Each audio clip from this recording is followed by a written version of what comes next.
terms of destructibility, I can show you some of the cooler tricks we can do now. Shoot off their helmets, those kind of things. But also we've got some barrels over here. You can shoot one of these barrels there, the red ones. The gas canister, if you will, Kyle.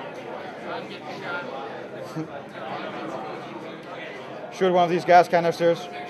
You can send it flying. And in this instance, doesn't do a whole lot of damage.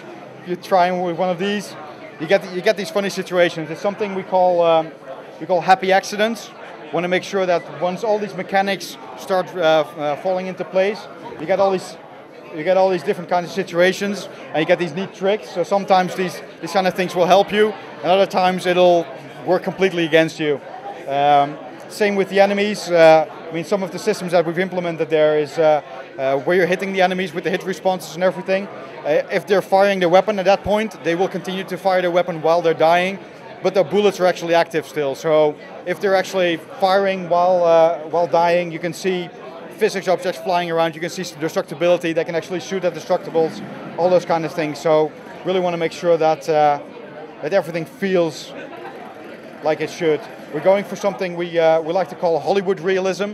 It's not just realism where we're trying to go for more simulation angle, but we want to take it slightly over the edge, slightly more bigger explosions, more exaggerated movements, all of that. So that's really important for us, that you get that feeling that everything feels real, even though it's science fiction. You're on a different planet. We can put you in situations that you will not have seen in other titles or in more realistic shooters, but at the same time have it grounded in reality. One of those things you just saw Kyle do there, jump. Original Killzone, you would get stuck behind a ledge, you wouldn't be able to jump over. Killzone 2, you press X, you jump.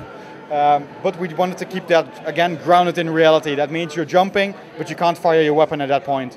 So it's those kind of things that really sort of add to that feeling of realism, that everything is very much grounded in that. This is one of the instances where your buddy was helping you open a door, and actually you can progress now. We're going up to one of the other mechanics that is quite important for us, is a 6-axis mechanic. We wanted to have everything in first person as much as possible, so from the first person lean and peek to the buddy assist, and really get that sense of immersion. Our 6-axis is helping us accomplish that as well, where we're able to make a very tactile response, and something that you're actually feeling that you're doing something there.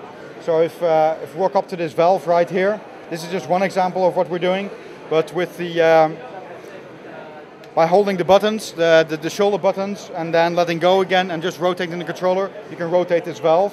This is just one example. We got different ones throughout the game that actually feel really tactile.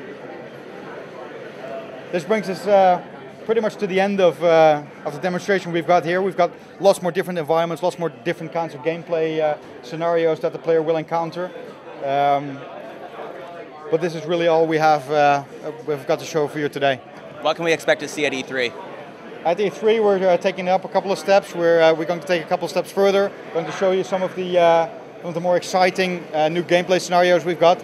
Maybe throw in a couple of new weapons in the mix. We still haven't confirmed our E3 plans just yet, but we've got a lot more exciting stuff to show you in the upcoming months, so keep an eye out for that.